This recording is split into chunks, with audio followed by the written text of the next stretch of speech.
Hey, what's up, Wow. peep? This is DC Stewart, the DC Stewart Show podcast, featuring my kinfolk Isaah, and we have Najee, but Najee's going to be joining us later. We're doing a special show today. We're going to be covering the Sherrone Moore firing for the University of Michigan. I mean, the brother just threw away his career, basically, because he had one of the best jobs on the planet other than Mike Tomlin over at Pittsburgh. Mike Tomlin would tell you that, of course. But I'm Derek Stewart, your host. We're glad to be back here on a Thursday, and it is 1 p.m., a little bit after 1 p.m. on the East Coast and a little bit after 10 a.m. on the West Coast. We welcome all of our loyal viewers. We welcome all new viewers. We want everybody to participate because we're going to just break down and unpack some of the context of what happened with Sherrone Moore.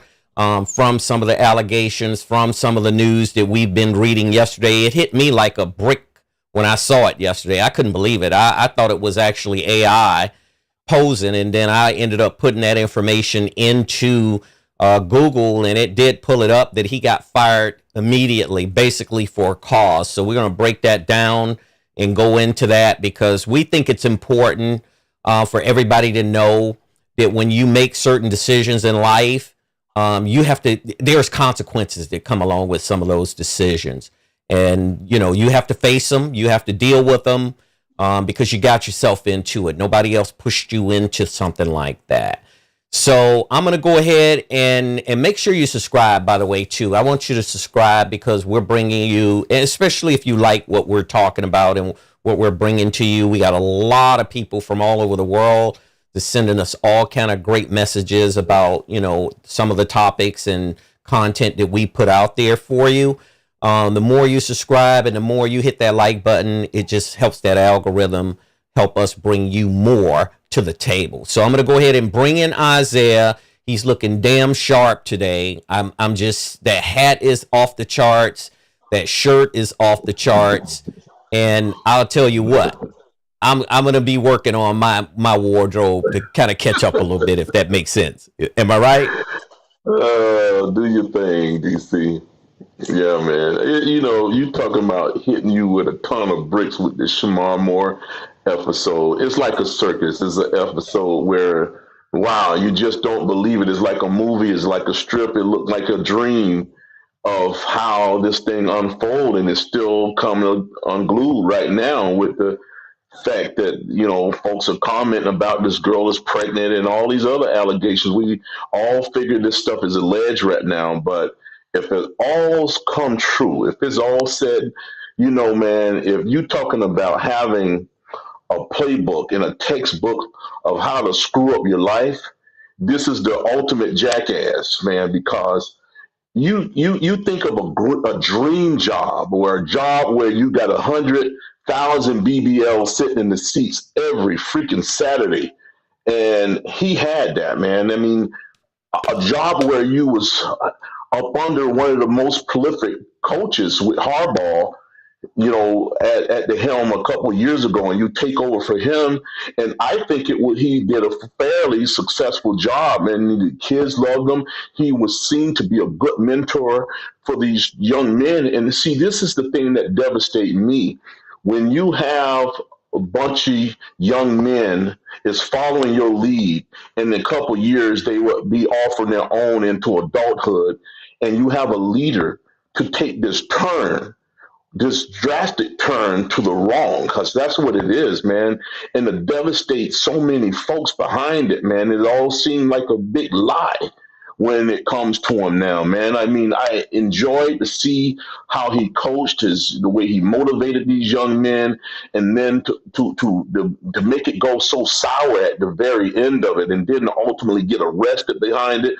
It just shows you, someone had like a deterred character in him. So it's just disheartening to see it, man. I just hope this thing panned out where, something positive could come out of it, but it's so blurry now to see this guy get arrested behind all this stuff and to lose something that's so pertinent. It's just hard to believe it, man. When you have this dream job, you work your rear end off. Because I'm gonna tell you right now, the steps that he took to get this position is something to admire, because he started out as a position coach, then offensive coordinator, walked his way into a head coaching job. And it didn't take him that long, DC. Usually it takes you 10, 15, 20 years to go from one step to the other one in the same organization, and to the point where you the head guy. Right. And was blessed by the head coach who walked away because of scandal, and then he go in there and do something just as heinous.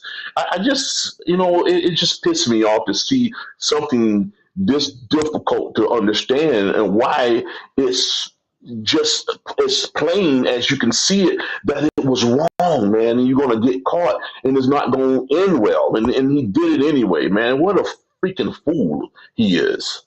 Wow.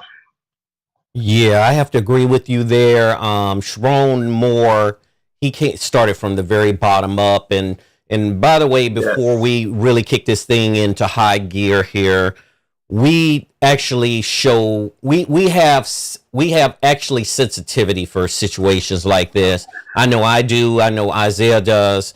It's a sensitivity to it, although Sherrone Moore dug a hole for himself with this type of behavior, because when you're coaching and when you're in a position of power and authority, and you're in a position of changing people's lives for the good, and you have to be responsible enough to know that when you take risks like he did, you're going to get caught. I mean, you're going to get caught. There is no way out of you not getting exposed to something like this. And all of these are allegations, because we're picking up some of the same information that you see some of the bloggers with, and the other podcasters, and the ESPN and all of the major networks, because right now, supposedly he's been in jail for 24 hours, and he was arrested on allegations that there was inappropriate, or should I say, there was a possible assault, and a physical assault.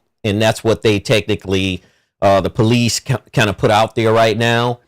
They're not releasing much information on him, but I just have to say that the University of Michigan, they're going to have a long road ahead. I think even if they bring in a solid coach, which I know they will, because they're going to be, going after some of the top coaches in college, but it's just going to take time to try to mend some of this stuff, because Michigan, although Jim Harbaugh won a national championship at Michigan, he left a stain behind as well. He didn't walk out of there clean. Although he didn't get into this type of situation, it was more team-driven situations with recruiting and things of that sort. This type of Spygate thing where this guy was on Michigan sideline stealing the other side's cadences and exactly. So the signs and stuff. And the signs, that was the word I was looking for.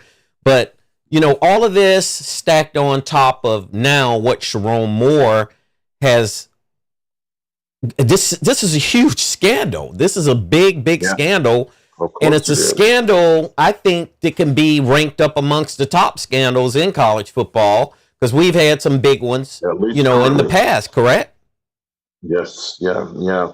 And so we're talking about this thing in DC. We have covered firings for the last 2 months. And the last 2 months this is kind of unorthodox with his, because you had him being fired for cause. The other guys was fired because they just didn't live up to the expectation of the university, and they got fired and got money and they got their buyout and all that stuff and moved on. Almost every coach that got fired in the last month or so have bounced back. They're landed on their feet and got new jobs, either enhanced their job or they got something kind of similar. This guy, Sherrone Moore, is going to leave without a penny. He's gone because he got fired for cause, and he can't go and sue anybody to get that money for the contract due and all that leftover money that he had on the table. He won't get any of that because he did something inappropriate, so they don't owe him anything. If they fire him because he lost 3 games, that will be something different, because They fired him because they just felt like he didn't meet expectations. But in this case, and now he's gone to jail, it's stockpile of how they can just walk scot-free without paying him anything. And ultimately, DC, I think that's his last collegiate job as a head coach. I don't see him getting any other collegiate job at all, because from what these allegations entails, the fact that he was dealing with a staffer, and that right there will land you in the unemployment line every single time. And it's devastating to him, man. You're talking about a young man who was in the prime of his coaching career, who just threw it all away, man. He just dove off the cliff with this allegations and this scandal because it's deep. Because one thing for sure, Michigan has been hit for the last 3 years with scandal on and off the field now. Fines and right NCAA infractions. Yes. All types of things have been happening in Michigan, because actually Sherrone Moore served a 2-game suspension against Central Michigan and Nebraska. And the current interim coach by the name of Biff Poggi, he's going to be finishing out the season when they go to the bowl game in the Citrus Bowl against Texas. And that's going to be a big deal because, he left behind a recruiting class. He wasn't thinking, because when he recruit these players, just as you mentioned on our last show from Lane Kiffin, he went into those living rooms and told those parents, look, I'm going to be here. I'm going to be at the school. I'm going to be coaching at Michigan for the duration, and I'm going to take good care of your son. And now he didn't do that because of his own, behavior and his own choices, because we all have choices, right? And we need to get into really the thick of it, of how we think, and this is more so driven by what our angles is on this, that drove Sherrone Moore to do this, because temptation is everywhere. Trust me. It's at every school, it's at every college, it's at every university. These coaches are like celebrities. They're walking around on campus. If you could see them walking around on campus, a lot of them don't even leave the football administration buildings, but some of them do. You see them. People walk up to them. They talk to them. They ask for their autograph. They actually want to take selfies with them. These coaches are like celebrities. They are instant celebrities on these big campuses. And he threw all of that away because he had that opportunity to walk away from that temptation, I think. I think it was a temptation, and it was an insatiable temptation that he had, obviously, and he just couldn't overcome it because this man is married. He's got 3 kids. So if you're married and got 3 kids, why would you put all of that on the line? This is what we are going to get into today, because we talked extensively, you and I, about it yesterday when we found out that it happened. One thing is for sure, as you stated earlier, Sherrone Moore worked his way up from the bottom. He was at the bottom. He worked his way up. Once he left Oklahoma, basically he played guard for Oklahoma, University of Oklahoma, under Bob Stoops. And he decided to get into coaching. And Stoops mentioned at the time that he didn't even have an opening, even as a student, assistant coach. They have those student coaches, interns that come on. He didn't even have any of those positions. So he ended up going over to Central Michigan, and he coached over there as a position coach, a tight end coach. And then he transferred over to Louisville, and he worked under Steve Craventhorpe, and then he worked under Charlie Strong once Charlie Strong took over that program. And I would just say that his humble beginnings got him to the point where he is, to that point where he got hired, technically, with the University of Michigan. And he would have never been hired if it wasn't for Harbaugh, trust me.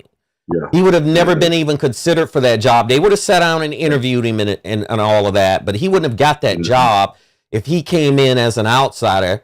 And although he was not a Michigan man, he was still part of that family because he was with Harbaugh so long. So Harbaugh left it for him to take that torch and run it with it. And he was 18-8. He was 18-8. 8-4 last year, 9-3 this year. And, I don't understand what he was thinking about. Can you help me understand that, Isaah? What went through his mind in the context of digging deep in his mind that you can screw around and think you can get away with it? Think all of this is just going to stay under the rug and nothing is going to ever get out.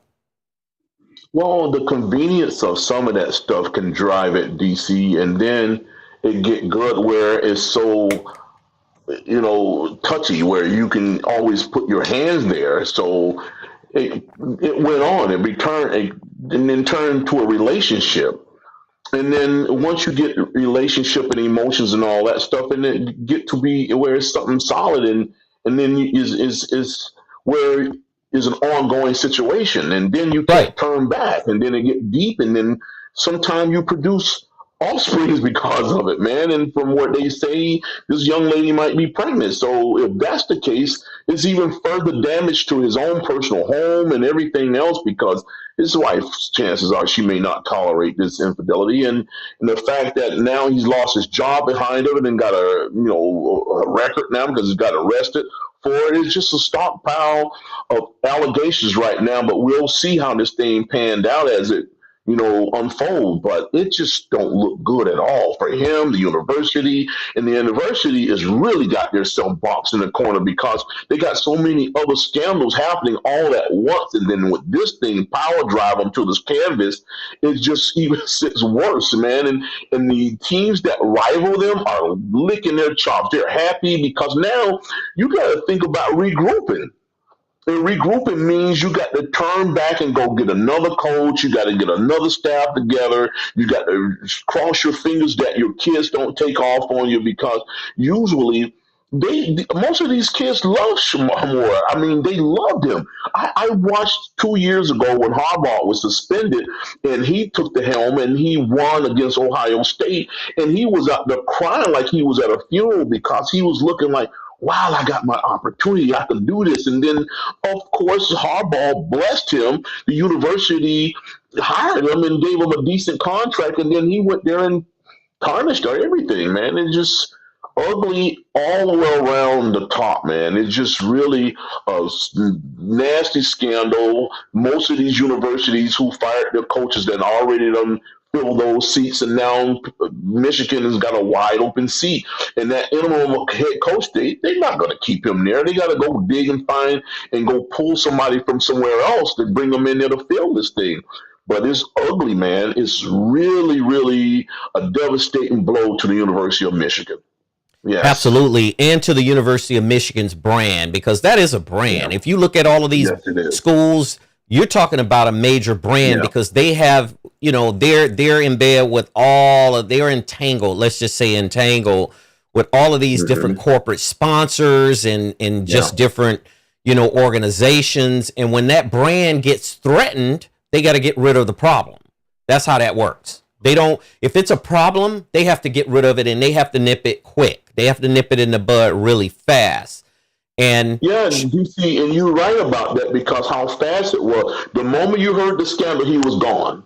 They didn't linger it on. The moment it hit the news, he was fired, because apparently they knew something about it because they investigated it. But once they found out it was solid, they canned him. Before the general public knew that there's an investigation going on, and once it hit the media, he was out of there. That's the first thing you found out, was the fact that they let Sherrone Moore go. And then you like, what? Why? But then again, here it is, this backdoor booty call that he's got, and then ultimately got him canned. So it's just here's the thing about these backdoor booty calls. They've affected the best of them. I mean, they've affected very highly respected people in all industries, not just football, not just basketball, not just sports. I mean, all over the place. I mean, corporate America, you look at every corner of America, and that tends to affect people because it's that temptation. And, you got people from both sides. You got people, let's just say, for example, Sherrone Moore, he had his intentions of what he wanted, and the young lady had her intentions of what she wanted. And when that happens, it's basically you setting yourself up from Sherrone Moore's side to face a downfall. That's just how that works, because he's not going to come out of it unscathed, because he is the person that actually sits in the highest position on that. So when you're dealing with relationships, and I don't know for the life of it, because if you look back at Les Miles had a situation where he was successful at LSU, and a relationship like that a similar relationship came back and bit him years later. I mean, it wasn't even the year that he was able to win the national championship. None of that got out. This got out well after the fact that he had won a national championship at LSU, and that's what opened the door for Ed Orgeron. Ed Orgeron was already on that staff, and he just took it over because, Ed Orgeron's occasion from Louisiana.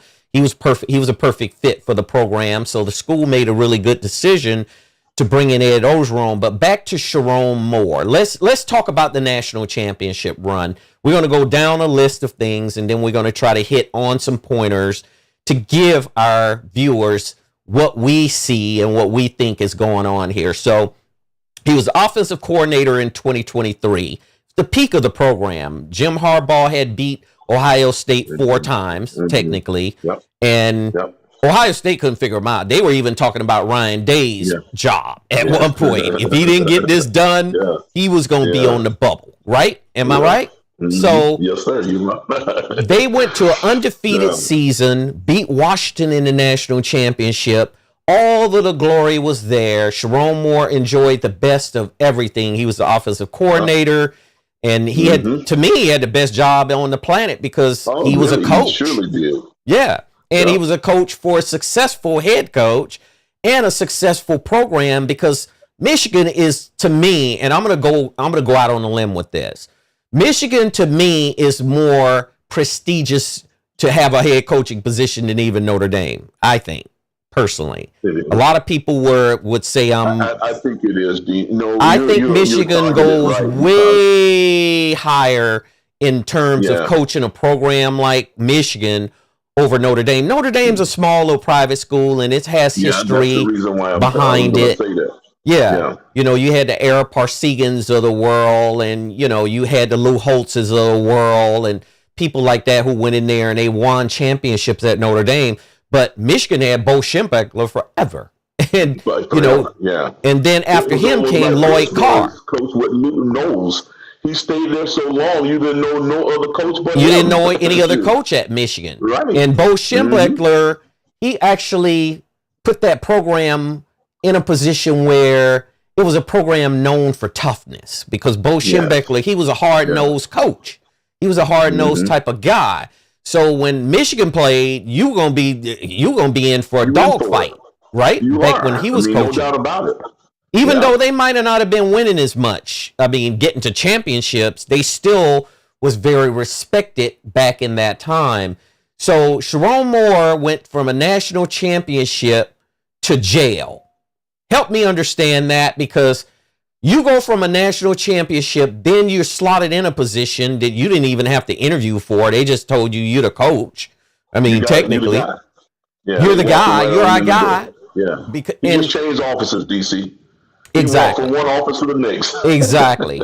So with all of this said, it's just the leadership portion is what troubled me about Sherrone Moore getting into something like this. And what would you say about his thought process from your perspective of his leadership process when it came to off the field? Because this has nothing to do with being on the field. This is off the field. But that can affect on field, by the way. Doing things off field can affect on field. So I just wanted to get that out there. Is that distraction what we've been talking about, DC?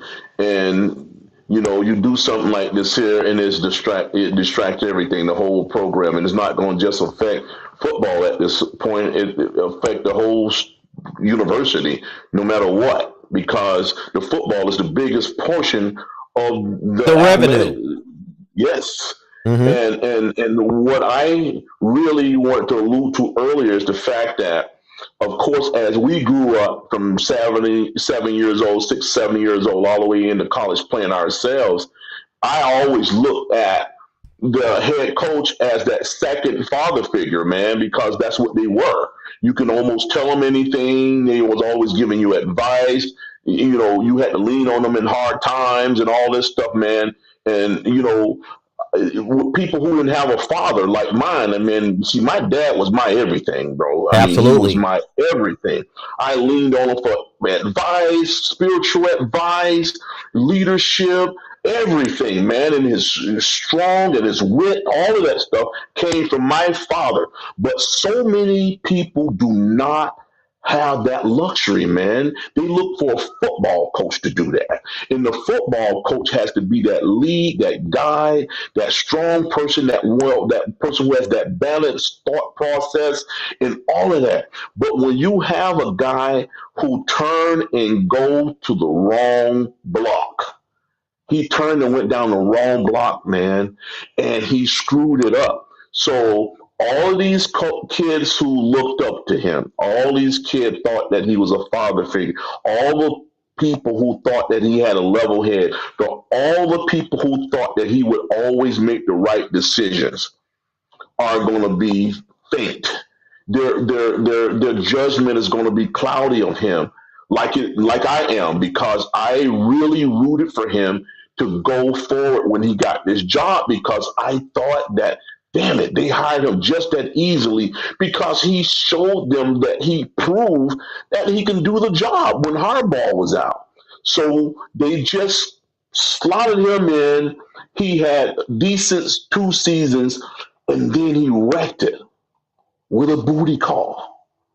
DC, man, that's devastating, man. Devastating news.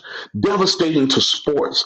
It's just this thing where all of this thing we covered this weekend with the University of Miami, our team, and these posts of all the playoff teams and the fact that Michigan didn't get in the playoff, but then they had a good schedule enough and the wins enough to go to a decent bowl game. And that's not even talked about now. All of these games that's going to be played in the next couple of weeks, you know, on that road to the championship, the national championship, those things are in the back burner right now, DC. Absolutely. That stuff is not being talked about, man. Right now, it's talking about an ultimate booty call and something that a guy couldn't resist and got himself in some deep, deep crap that he can't wiggle his way out of, man. I mean, you know, sometimes when you have a scandal going on and they really like you, they really think you are a good guy and you can weather this storm, they will protect you. They did not protect Sherrone Moore, man. They canned his ass right away when this thing was solid enough to say, well, he did it. This is for real. And now he's out of a job. And he's got a long road ahead of him, man. Yes, well, he's definitely got a long road ahead of him, especially when it comes to, you know, some of the legalities and if some of the stuff that's coming out, because when things happen nowadays, they have people that can dig in and get this information. I'm not even talking about mainstream media. I'm talking about people, you know, like you and I. They can dig and dig and dig. There's people around that campus. There's people around that program, and they always have inside information, right? DC, let me tell you something. Don't turn a blind eye to this thing. That's probably what happened. True. You really don't know. That's probably what really happened. Let's say hypothetically, this girl live in a nice apartment, okay? Here's Sherrone Moore showing up at her house. So you got all the surrounding neighbors saying, "What does look like Coach?" And they trying to see where in the hell is Coach going, and find out he's going to this girl's apartment. And this is what could have possibly happened. Possibly. So it could possibly happen similar to this, where they're out because you can't stash all of this bondage where they're meeting together. You can't. It's no way. True. You can stash this, especially if they got these deep emotions for each other. Now they going out places, man. Even this is sneaky, but they're out, and somebody gonna see him. He's the face of Michigan, DC. He is the face of the brand. That's why they fired him so quick. That's why they canned his butt. I mean, they canned him because they say we got to get on top of this ASAP before anything jumps off beyond it, because the school is trying to protect its own assets. The school is protecting their own interests when it comes to this. So the school ain't going to do nothing to try to save him. He did it on his own. Nobody forced him into this situation. And they don't have to pay him. In DC, they don't have to pay him. And they don't have to pay him 1 cent to get rid of him. Anything. Yeah. That's right. That is devastating. Now, let me just get into Sherrone Moore was the first black coach at Michigan. And a lot, I don't put a lot of emphasis on that because he's a coach. I look at a coach as a coach. To me, it shouldn't have anything to do with race. It was a historic hire. He was the first black full-time head coach at the University of Michigan. He signed a 5-year contract, earned $6.1 million in 2025. The buyout would be near $14 million, but it's not going to be a buyout because they fired him for cause. Cause means that they have a good reason that you violated a rule or something that was involved that can impact your contract and your employment. Mm-hmm. That's what cause means.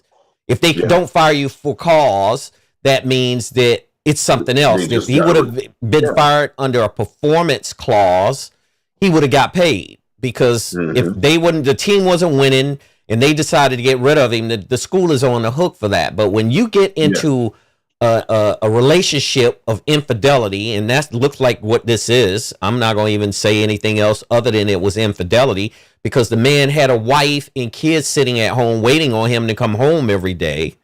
And he gets himself into something like this. I mean, he's got to take this and he's got to deal with it. I don't know of any other way that he could wiggle his way out of it. I just don't see it. He's got to take accountability, come forward and just ask for forgiveness and try to move on in his life. That's my suggestion to him. If he ever listens, I mean, because more than likely, when you get to that type of level of position, a lot of times they don't even want to hear nothing from nobody. They think they got it all figured out, right? Well, DC, just looking at what they're claiming now, this is alleged stuff, where he got arrested. So the moment they fired him to the point where he started to swallow the fact that, wow, I just lost my damn job. He just lost his whole life. This is the first part of it when it's sinking in. And then that's when he got to the point where he was out of his mind then because rage and all that came to play. And then ultimately you get a domestic case of what they're saying now. So he couldn't harness his emotions in physically with this romantic emotions, and then the rage, he couldn't harness any of that. So he loses his job because he couldn't handle his emotional figure. And then, of course, he get pissed off enough to get in trouble after he realized he done lost it all. So devastating stuff, man. It's really hurtful to me because I thought, man, as a first-time African-American at the University of Michigan, for him to go out there and do his best, and he got a great opportunity. And then that stigma of brothers can't do the job, and then he go there and screw it up in this fashion. That's the part that deeply concerns me, DC, because here it is. We already have a difficult time getting in these slots, and then for a guy to piss it all away in this fashion, it really devastates me, man. And I just really felt bad when I heard the news because I just watched how he progressed. I mean, from being a position coach and to go to the top dog. So most prestigious football school in the country, and you're controlling it, you're running it, and you have the whole world in the palm of your hands, and then you just drop it. You just drop it like he did because of his own, his own self-inflicted doings. Yeah. Yes. DC, I watch coaches go from sometimes JC junior colleges and then Division I and smaller university to the top where they continue to win, and then they get recognized by, these background of having decent seasons, and then they'll ultimately get a good prestigious job like this. But to go into a job like he had and then elevate himself to a position coach to the top dog, in a span of about 3 or 4 years, man. That usually don't happen. It's like a dream. You got a picture doc to make sure, damn it, I'm dreaming to get a job like this so rapidly and to get some decent pay and respect for it. And to piss it away, it just irks me to even have a conversation to know that a guy had something where, as young as he was, he could have been there for 20 years, DC. I mean, yeah. I watch guys who just wait and watch and wait and watch and trying to find the right place to land to get a job like this, man. I'm trying to think of the offensive coordinator that was under Ed Reed for a long time. What's his name, DC? The offensive coordinator for which team? Under Andy Reid, man. Oh, Andy Reid. You're talking about Eric Bieniemy. Eric Bieniemy waited for a lifetime, and he still never had to get. He never got an opportunity to become a head coach at any level, at college level, or because he never went into the. Well, he did go to UCLA as an OC, and he got fired from UCLA. So Eric Bieniemy waited forever. He was definitely due to be a head coach. I think he earned it, and he never got it. And Sherrone Moore was in a position where he was very fortunate enough to be in the right place at the right time, know the right people, and be given a job like the University of Michigan. This should have been a job Sherrone Moore should have had for the next 10 to 15 years, as far as I'm concerned, especially if he could have produced on the field. And he was, I'll correct earlier, I said they were 8-4 last year. They were 8-5 last year.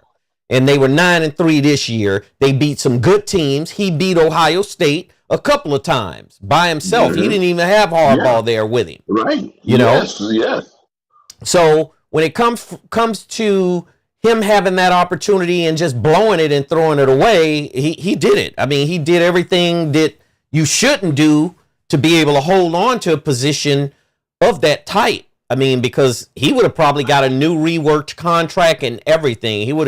His money would have been increased in several years, especially with the recruiting class he had coming in there. I mean, he had Bryce Underwood was a 5-star recruit. He could have went anywhere he wanted, and Sherrone Moore was able to land him. You know, and we'll talk about that a little bit later in the show. Textbook screw up. Yeah, big time. So it says here, the downfall. On December 10th, Michigan announced Sherrone Moore has been terminated with cause effective immediately. Inappropriate relationship with a staff member. Michigan's internal investigation concluded that they had credible evidence of an inappropriate relationship, which is a clear violation of university policy. Zero tolerance enforcement. They're going to get you out of there. When they find that out, and they got all of the stuff that they need, you just go and pack your bags up because you're going to be gone. This alone was enough for termination with cause, just the relationship itself, right? Yeah.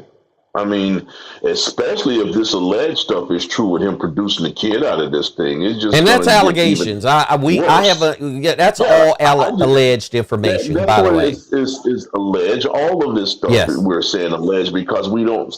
It hadn't went through the courts. He hadn't got released from prison or jail or whatever. They got him detained right now, but it's just the fact that out of all of this good stuff that's happening with college football and the roller coaster ride we had over the weekend with the teams that's not making it and the teams that made it in, and for him to confiscate the headlines with these allegations of infidelity, it just ruins everything for right now, man. And it's going to ride it out for this, over the weekend. Is this stuff going to get even uglier, man, when he get a chance to be released from jail and have his own time to speak about it and then to deal with his family behind all of this stuff. It's a travesty, man, when you think that some prominent coach like this here who just took that wrong turn and got canned on for cause type of situation and leaving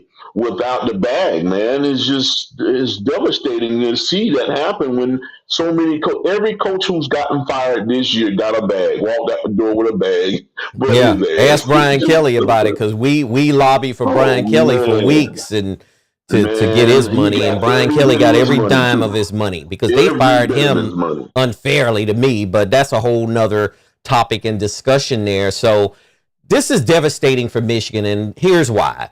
Continuity is huge when you're at that level, and when you're at a program like the University of Michigan or any of those Power 5 teams. Continuity matters. Recruiting momentum matters. All of that matters. I mean, you look at back-to-back coaching stability after Harbaugh's exit.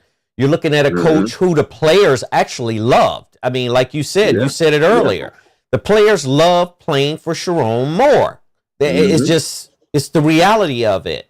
And unfortunately for the players, they won't ever see him coaching them again because it's not going to happen.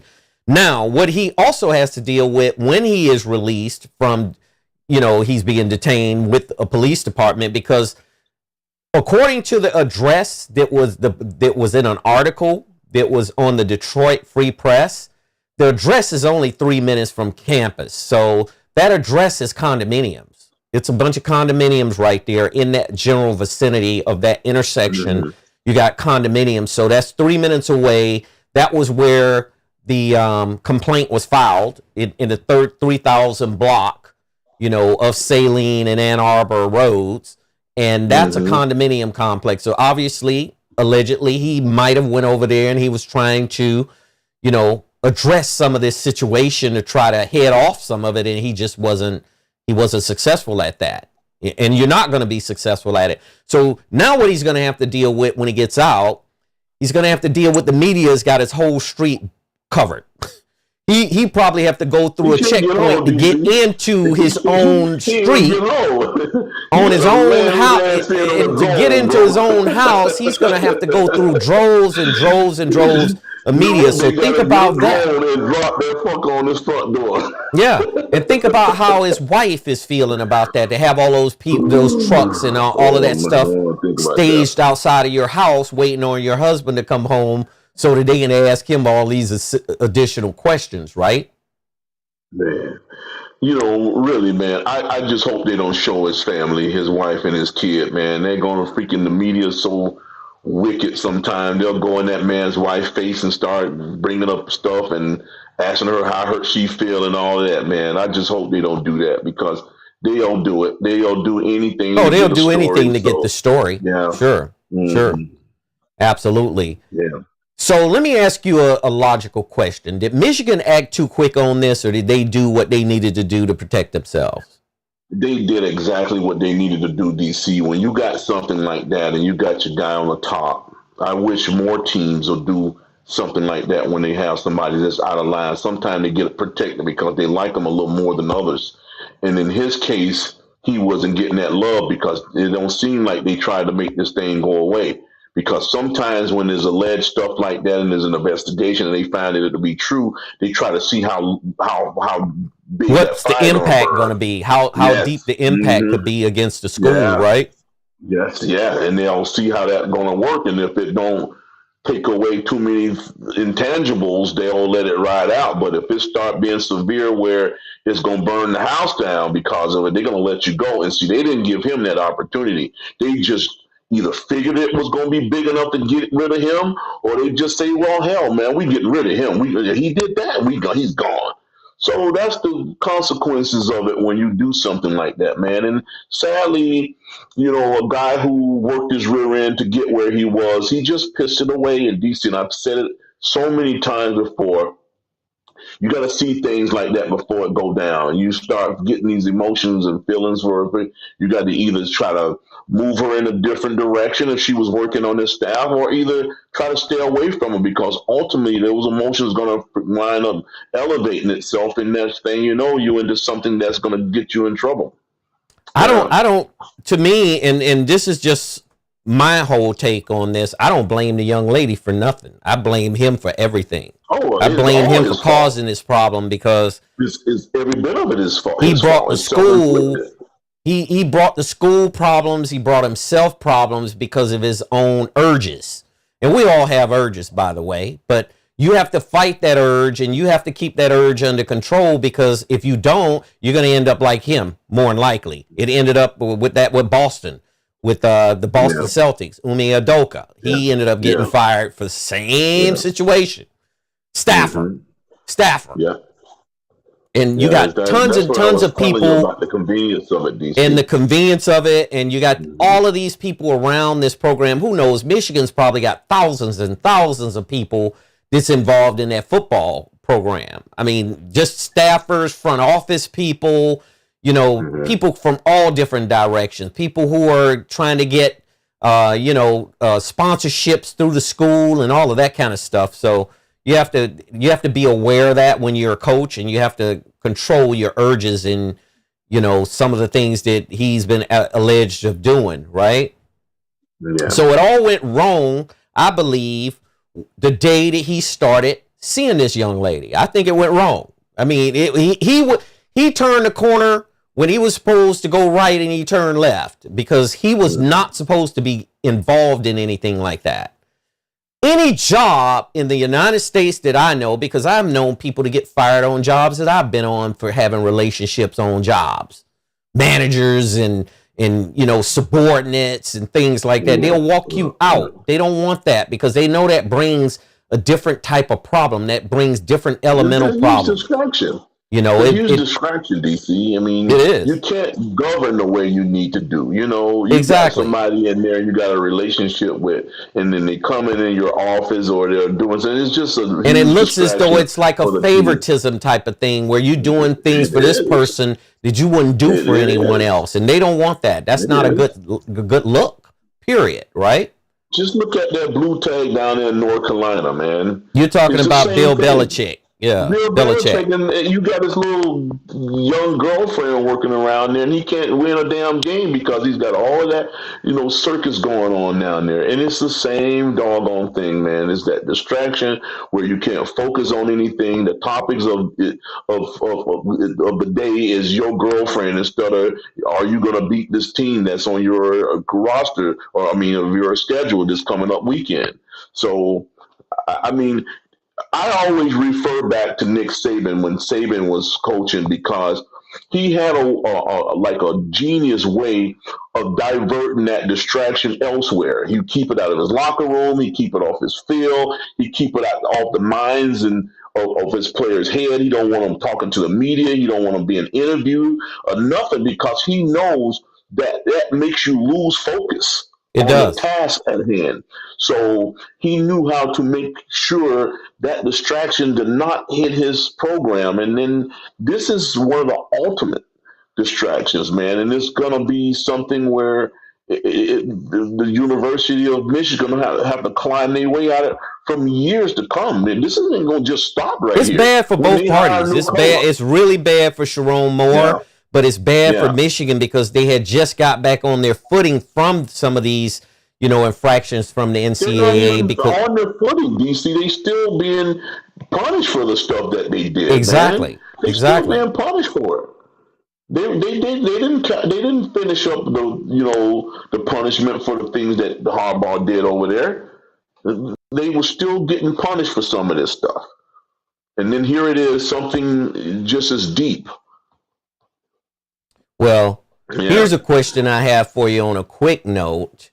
In hindsight, would you say he should have followed Harbaugh to the LA Chargers? I mean, because if you think about it, we talked about this before, and then we finally came to grips that, look, the brother was running the program like he should have, and now this happens. DC, let's say hypothetically, man, let's just say this. We don't know how long this relationship lasts, okay? Let's say a case where he was actually in this relationship 3 years ago, because sometimes these booty calls turn into relationships where they actually like each other mutually, and they just like dating. And nobody knows how long he was seeing her until that come out, right? Hang on. Say, for instance, if he took his rear end over there with Harbaugh, this won't be happening. No, this one. It won't be happening because that way he's protected by Harbaugh. The situation has left Michigan, and it will be nothing but a relationship, and that would have been it. That would have been it. Right. But no, he stayed there, and now he's out of a job, and I don't see anybody hiring him. Not at the Division I level in college football. No. DC. The train brother. Has left the station. The train has left. He I don't see him ever get one again. DC. He won't get a head coaching job at a high school now, bro. Believe me. He's going to have to change occupations, man. You think so? I don't think he is. I'll beg to differ. I agree to disagree with you on that. I think if he could get these legal issues with this young lady out of the way, if there's any to begin with, he will be working for Harbaugh eventually. I'm telling you, I'm confident of that. We're not saying that. We're not talking about freaking riding Harbaugh's coattail. We say he's not getting a damn job to be a head coach no more. On his own strength. We're not talking about him riding nobody's freaking coattail no more, man. He had already broken loose from Harbaugh. We talking about him individually. He's not getting another head coaching job coaching no football. No. This is one that he threw away a once in a lifetime situation, I think, to be honest with you. You only get one chance. A lot of people say it's should be a world of second chances, and it is. Some people can regroup and, recover and move on with their life, and sometimes it turned out to be okay for some people, but for most people in his position, it's not going to happen. I don't see it happening. No, he breached the trust of his employer, DC. He breached the trust. He breached the contract. He turned his rear end to his players and dropped his pants to kiss his rear end because he had this relationship. This booty call tarnished his whole legacy, man. It did. No other way it did. It tarnished because he was a rising star to me. I mean, I think he was going to be. He was the future of Michigan football. Let's just say that. I thought, even though they didn't have a great year this year, they still ended up 9-3. So that was a winning season. Well, 9-3 is a great season, man. Yeah. I mean, there's a bunch of teams out there 9-3. It's people 9-3 is going in the damn playoffs. Alabama is in it. Shit. Alabama is in the playoff with 3 losses. So that ought to tell you everything, right? And not only that, DC, you must have forgot the team that they're playing in the bowl game is 9-3 as well. Texas, they're playing Texas, correct? Correct. They're 9-3 as well. So they consider to have a successful season. Absolutely, by all means. Wow, man, unbelievable. Yeah. So here's a parallel between Sherrone Moore and Mel Tucker. And I don't know whether you remember Mel Tucker. Mel Tucker was the head coach at Michigan State. And now you got 2 Michigan schools because Michigan was poking fun at Michigan State about what happened with Mel Tucker. And now Michigan State is beginning to feel good about what happened to Sherrone Moore because now they can poke fun back at the University of Michigan. Correct. And between those 2 schools, there is a major, major difference. You're looking at Michigan State is a state school, is state funded. The University of Michigan has all types of donors that Michigan State doesn't have, even though Michigan is considered somewhat of a public institution as well. But to me, it's kind of borderline between public and private as far as I'm concerned. You get a Michigan degree, you on point versus a Michigan State degree. So in East Lansing, they're jumping up and down because their program is still in shambles. Jonathan Smith came in there. He wasn't able to turn that program, which I thought he was, because coming out of Oregon State, which he was a coach there, he did a phenomenal job at Oregon State. Now they just hired Pat Fitzgerald at Michigan State to try to kind of pick up the pieces. So how do you think Sherrone Moore's situation parallels Mel Tucker's? Because Mel Tucker had a young lady come in there, talk to his team about sexual assault and all of that, and come to find out he was in a relationship with her as well. Yeah. at least allegedly was in a relationship. Now, Michigan State is still in court trying to get out from under his contract, which was a massive contract. I think it was $95 million, and they would owe him upwardly probably $50+ million to get, to straighten that out. They're trying to make sure that they fired him for cause as well. What's the difference? What do you see any differences between these two coaches? The difference is with Tucker, it was a vendor. It wasn't a staffer. So that's the difference in it, DC. And I think Tucker's situation is going to be to the point where they might have to pay him because she's nothing but someone he had a relationship with. She was an independent contractor who had, and a survivor who came in, right. and the school paid her handsomely to come in there to do it. And then all of a sudden now he's in a relationship with her and it went south on him, right? Well, that's different because you're talking about a person who was a boss. He wasn't her boss. Tucker, he wasn't that woman's boss. Now with Sherrone Moore, he was actually, this girl was a staffer. She was a staffer. She was working under his leadership. That's the difference, DC. So he's not going to get anything behind it. Now, Tucker's situation, he might walk away with a bag because is nothing more than a girlfriend. It was something where you meet somebody and you got together and you hooked up and then they fired him because they thought deemed it was inappropriate to the point where you contradicted yourself. That's all that was, because she's in there telling people not to do certain things, but she did it anyway. Both of them tangled up to do that. So it's a different scenario. You can't even compare the two. You really can't.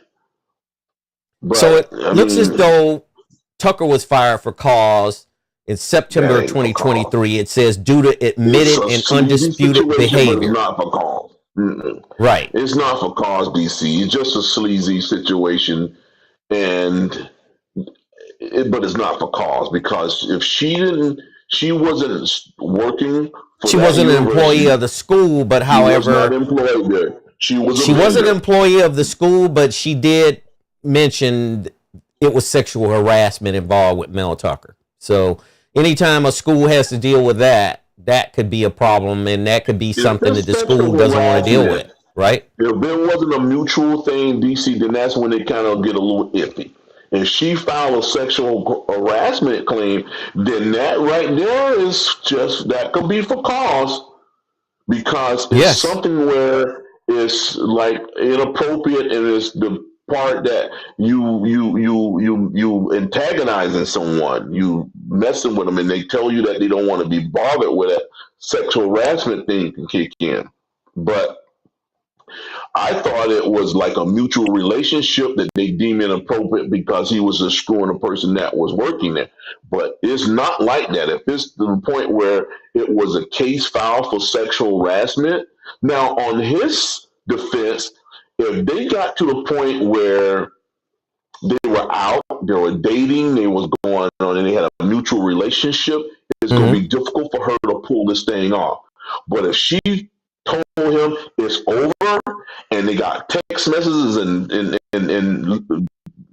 paper trails where she was kind of getting away from him and trying to move away from the relationship, and he was forceful to keep going forth and pushing it, trying to get back with her. Now that could be where it's difficult for him.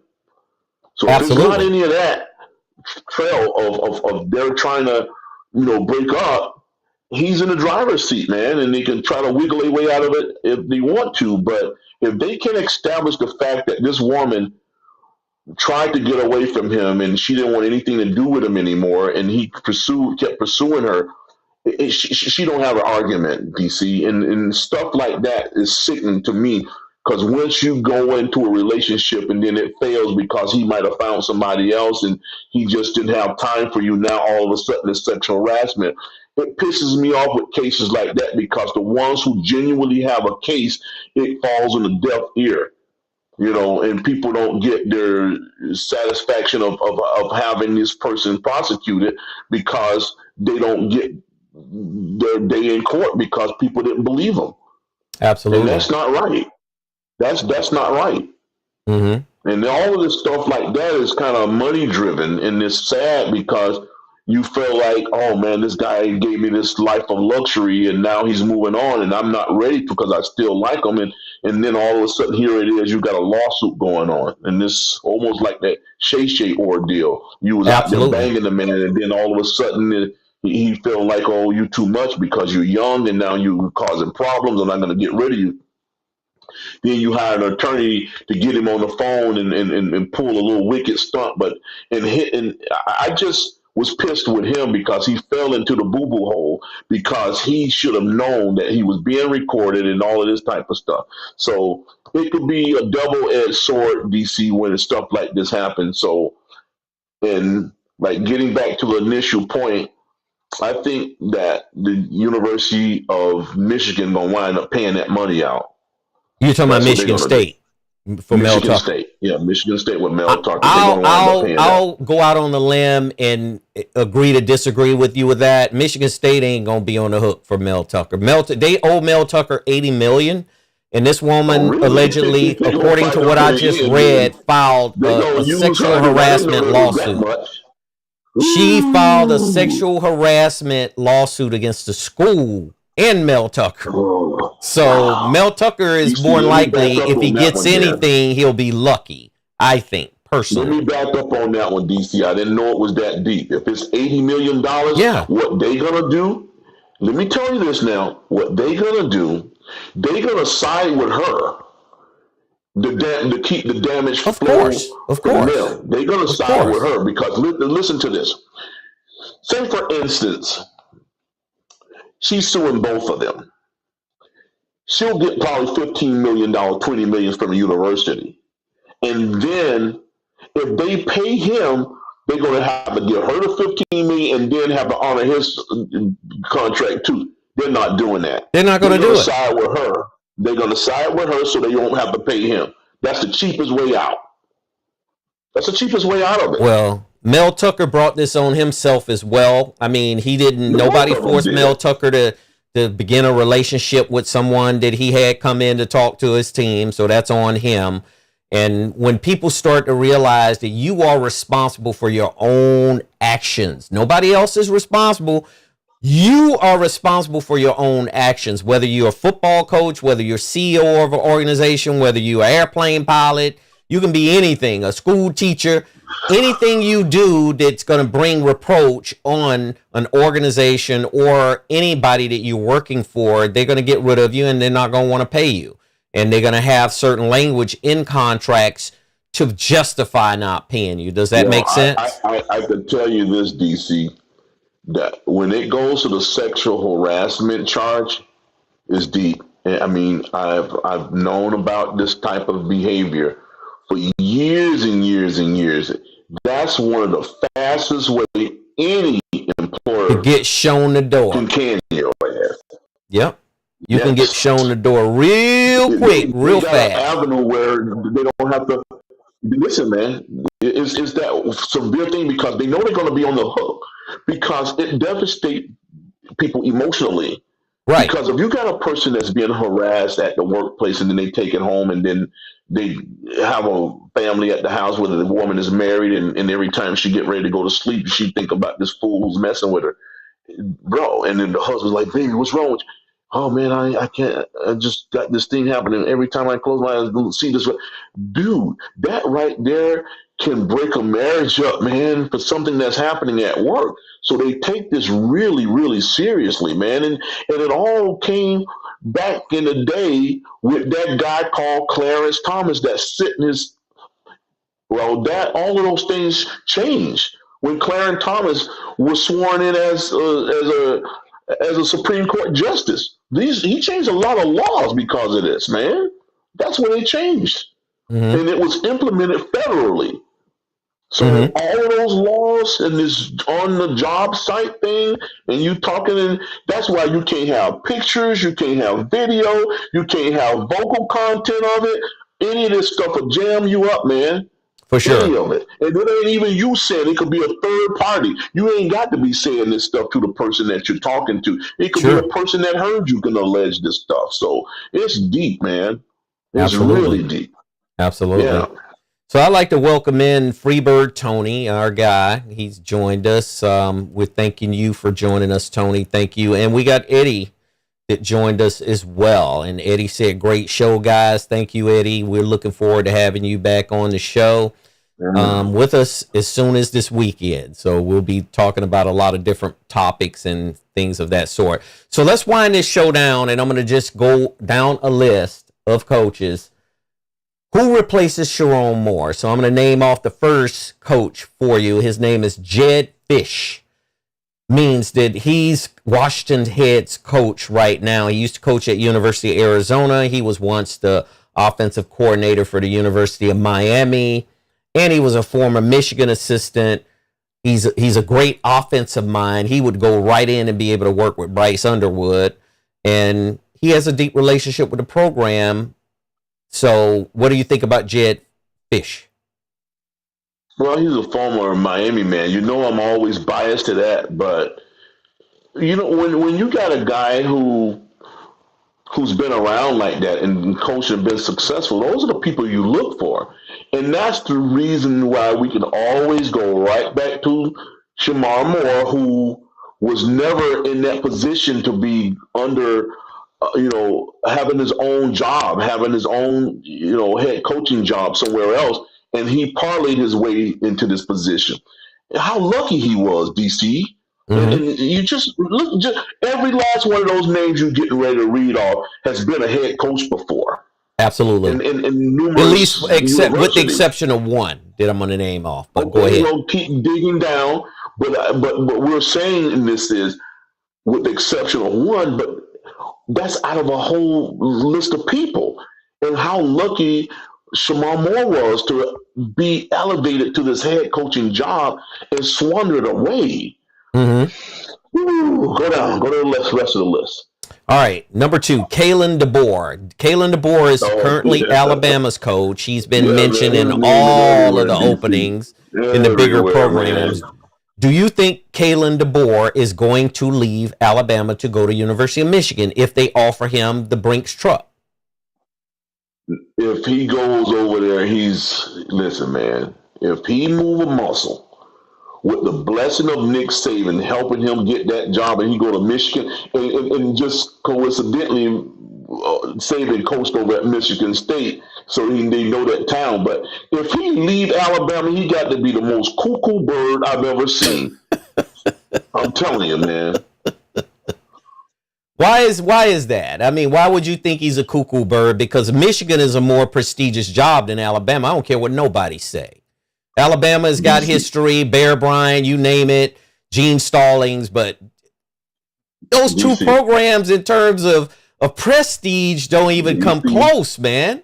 DC, it ain't all about that sometimes, man. Well, you're right. I mean, but just think about if they offer him an amount of money that he cannot refuse. They might throw a whole bunch of money at this man. You don't know. But see, DC, but you don't understand something, man, and the way this thing works. We talked about this thing last week with Lane Kiffin.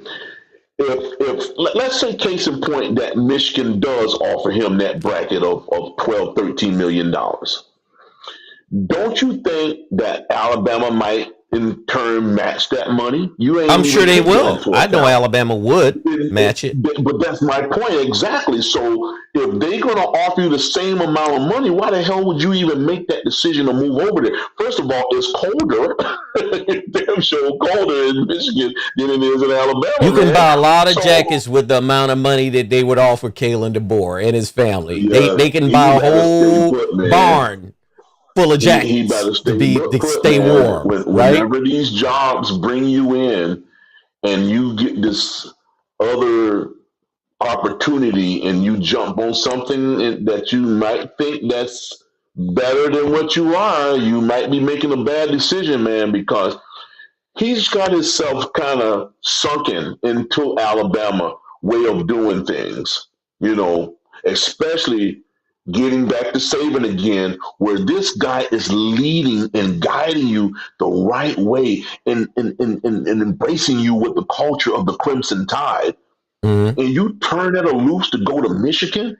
that's already in some trouble. They still in trouble. Alabama got a clean slate, DC. They Okay, so clean. let me be devil's Why would you advocate go there here. with scandal? Let me be Why devil's would you go advocate there with here. scandal? Go right ahead, I'm gonna because be you always devil's doing something. advocate. What if he end up losing 3 games next year? You think Alabama gonna be happy with him?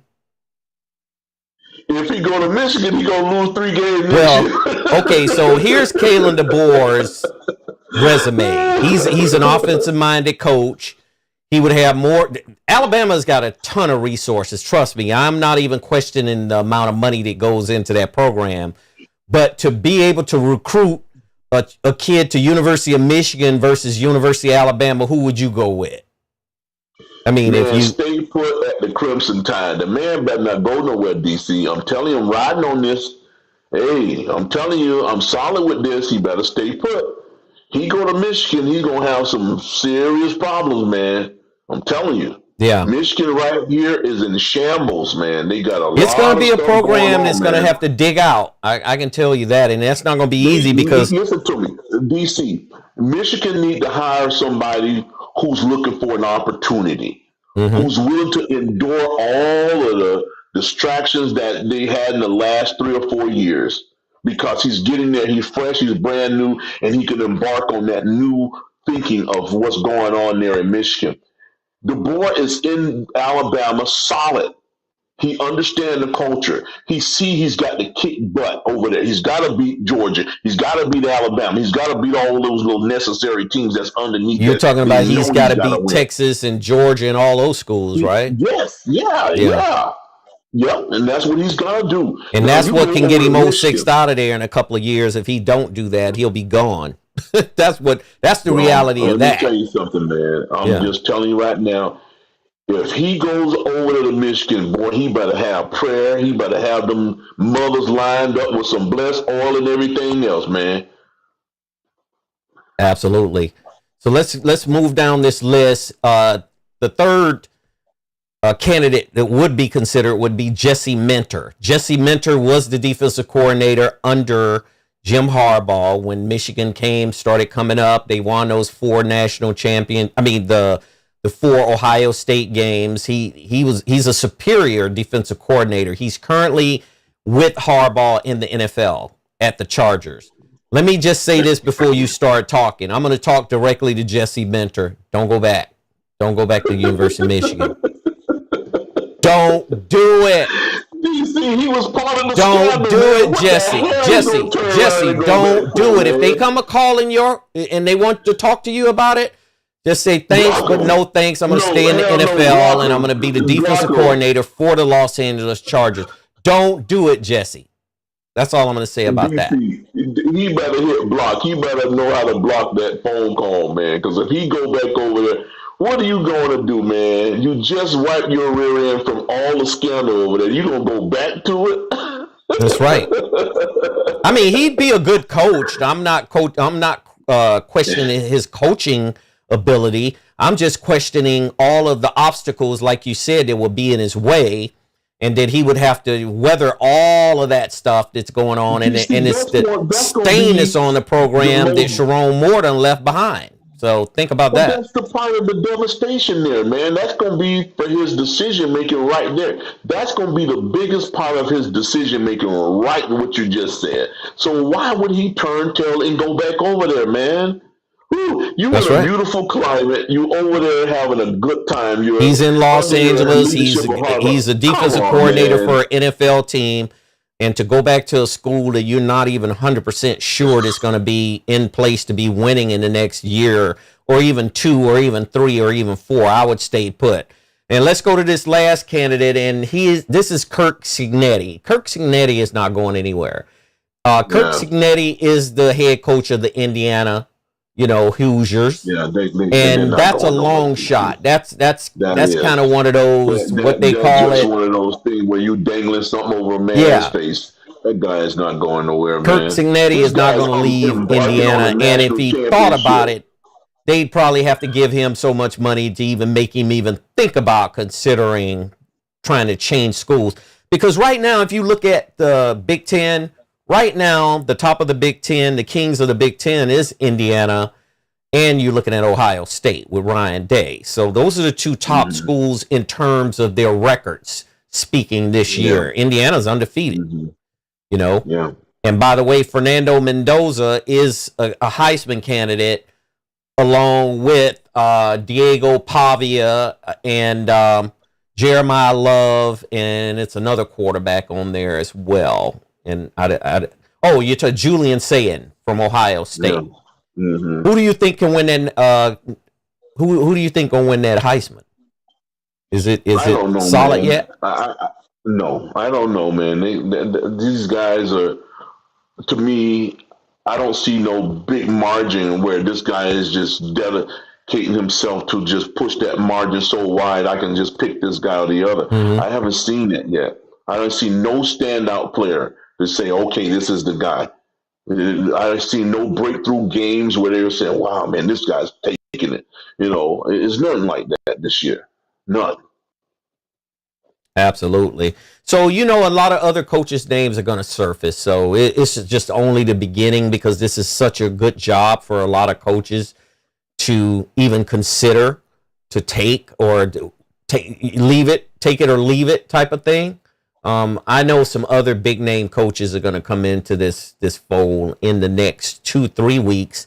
And I suspect that a bunch of recruits that Michigan had already secured is going to back out and they're going to leave. Who knows? Bryce Underwood might not even stay there. I'm not predicting what he's going to do, but when you get rid of a coach that recruited this kid and he really cared about this coach, that's a 50-50 chance he may leave. He may go somewhere else. And he can get the NIL money somewhere else. That's not going to be a problem for Bryce Underwood. Trust me. Right. Because I would think Lincoln Riley or somebody could land him out here at USC or even University of Miami. Could land him down there. Who knows? You know? Well, we're on fire down here, man. We just snatching guys right and left. We taking other commits. They done seen how things are rolling down this way. Come on down here, baby. We want everyone that's 5-star wanting to dedicate themselves and kick some butt and win a national championship. That's what's going on down here. 305. We handling things. Absolutely. Absolutely. So we'll go ahead and wind down this show. We had a really good show today talking about Sherrone Moore and what he's going to have to deal with. He's already dealing with it now, and what he's going to have to deal with in the coming weeks and in the coming months. And it's just going to be a cloud over him for quite some time until he can try to shake and get most of this behind him, based on the severity of what went down. But it doesn't look good. The brother seemed to me he in deep doo-doo. He's in deep doo-doo. Yeah. Man, oh man. And just a couple of weeks ago, or just a year ago, he was flying high, man. The talk of the town. Like an eagle. Yep. So we'll close this show out.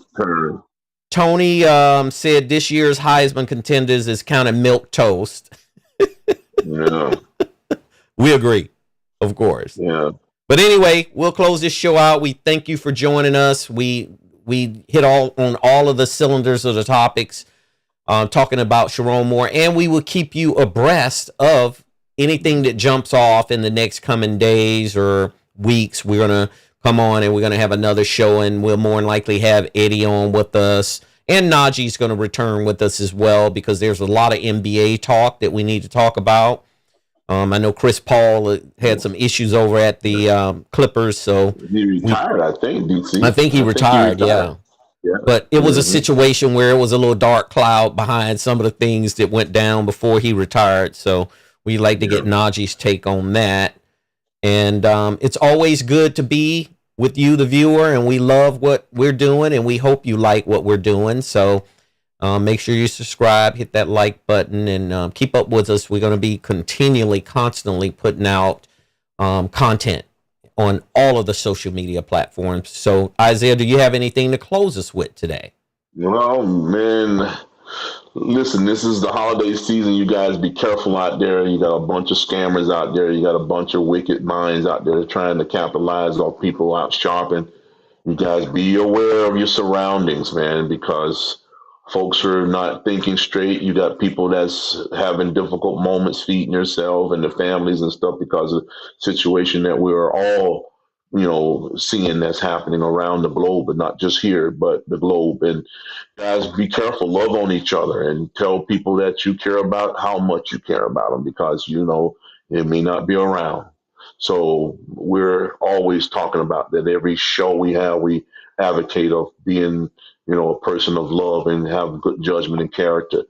Um, Man, this was a beautiful show, DC. I I mean, we agree. came on because we recognized what was going on with the Shamar Moore situation, and both of us was a big advocate of his hiring, and watch him just piss it away, which is a sad commentary when you got a guy who seemed to work so hard and was dedicated to the university and didn't have enough fortitude to harness his emotions and throw it all away. But man, you guys, let's finish this year out strong, man. And like I say, continue to watch us. We're having a good time where people was patronizing us all over the world, man. And we didn't know it was going to happen so soon, and we enjoying it and having good guests coming on like Eddie and most folks watching us, and a bunch of his folks are watching us, and Tony, and you always jumping in and saying hello, at least give his take on things that's going on. And hey, good luck to the U, baby, because we made it in the All playoff, and about let's the keep it U. We going, and gotta. let's go all the way to the championship and win this thing. Yep, we have Yeah, this so weekend. We're not going to have any football, but we still will be online Saturday night talking about yeah, different sports topics and yeah, stuff. So just stick with us. Come back and visit us. And at the end of the day, we're waiting for University of Miami to go to College Station and get that handled so we can move on to Ohio State. So anyway, we yeah. close now. We thank you for joining us. Please take care of your mental health, take care of your physical health, take care of people around you, because a lot of people are in dire need of help right now. Whatever way that they need help, please reach out and offer your help to them, because that's very important. Anyway, we'll see you soon. Take it easy. Peace, love, and prosperity. Take it easy. See ya.